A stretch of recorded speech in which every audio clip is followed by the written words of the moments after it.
আসসালামু আলাইকুম, কে বলছেন? ওয়ালাইকুম সালাম, আমি আয়েশা বলছি। আয়শা, কেমন আছেন আপনি? ভালো আছেন আয়শা? জি, ভালো আছি। মাশাআল্লাহ, ভালো আছেন। আয়শা, কোথা থেকে বলতেছেন? আপনার দেশের বাড়ি কোথায়? আমার দেশের বাড়ি হয়েছে আসাদগঞ্জ ভৈরব। আমি থাকি ঢাকায়। আচ্ছা। তো আয়শার ফ্যামিলিতে কে কে আছে? আছে আমার মা বাবা ভাই বোন সবাই আছে, এরা দেশে থাকে, আমি বর্তমানে ঢাকায় থাকি। আচ্ছা, ঠিক আছে। তো আয়শা, কি করেন আপনি এখন? আমি এখন বাসা বাড়িতে কাজ করি, আমার হাজবেন্ডটা মারা গেছে, আমার একটা বাচ্চা আছে, বুঝছো? আচ্ছা, আচ্ছা। তো আপনার বিয়ে শাদী হয়েছে না? স্বামী মারা গেছে? জি, আমার বিয়ে শাদী হয়েছিল, ভাই দুঃখের বিষয় হাজবেন্ডটা মারা গেছে। তখন একটা বাচ্চা নিয়ে ঢাকায় বাসা বাড়িতে কাজ করি। তখন যে ইউটিউবে আইছি, যদি ভালো মনের মানুষ পাই আমার বাচ্চাটার আমার দায়িত্ব নিব, ওইরকম মানুষ পাইলে বিয়ে শাদী বসবো সম্পর্ক করে, এই কারণে আমি ইউটিউবে আসছি। আচ্ছা, আচ্ছা, ঠিক আছে। তো দর্শক, শুনতে থাকুন আজকে আয়শার জীবনের গল্পগুলা। ধৈর্য সহকারে ফুল ভিডিওটি দেখলে মোবাইল নাম্বার পেয়ে যাবেন, সরাসরি যোগাযোগ করতে পারবেন আয়শার সাথে। তো আয়শা, আপনার বাবা মার কাছেও তো আপনি গিয়ে থাকতে পারেন, তো একা একা এখন ঢাকাতে এসে থাকেন কি কারণে? কাজ বাজের উছিলা করে? বাবা মার কাছে কিভাবে থাকবো, বাবা মাই তো ভাইগোর উপরে খায়, ভাইগোর আচ্ছা, উপরে আচ্ছা। খায় বাবা মা। এখন গরিবের সংসার, বাধ্যই আমার নিজে কাজ করে নিজে এখন চলতে লাগবো, এই তো কারণে আপনার আমি এখানে সন্তানাদি কয়জন আছে? একজন আছে।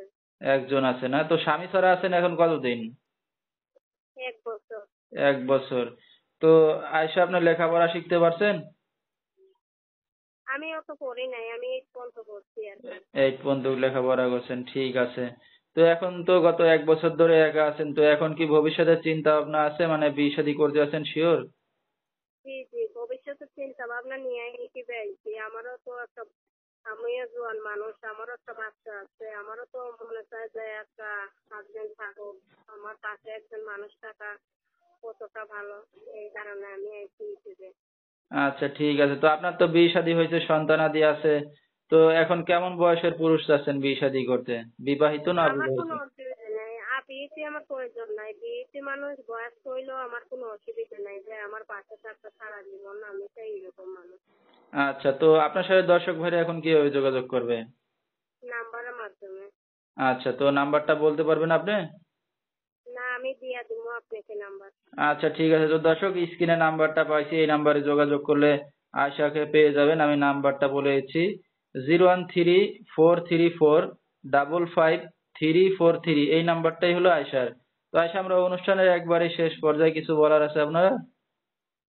আমি শেষ পর্যায়ে যৌতুক ভাইয়েরা যে যেখানে আমার ভিডিওটা দেখবো, আমরা ভালো মন নিয়ে ফোন দিব, যে আমার ভবিষ্যতে আমার বাচ্চার আমার দায়িত্ব নিব, আমি এরকম মানুষ পাইলে সম্পর্ক করে বিয়া করবো, সেই রকমই সত্যিকারের মানুষরা আমার ফোন দেয়। আর আবিটি ছেলেরা দয়া করে ফোন না দিলেও চলবে। আমি যেমন মানুষ বিবাহিতা, আমি চাই ওই রকম একটা বিবাহিতা, আমার কোনো অসুবিধা নাই। যে বয়স্ক হোক আমার তাতেও সমস্যা নাই, যে ভালো মনে সত্যিকারে আমাকে বিয়ে করবে, আমার পাশে দাঁড়াইবো, ওই রকমই মানুষ আমার দরকার। আচ্ছা, ঠিক আছে। তো দর্শক, বিস্তারিত জানতে সরাসরি ফোন করবেন। ভিডিওর স্ক্রিনে নাম্বারটা দেওয়া থাকবে। আজকের মতো এখানেই শেষ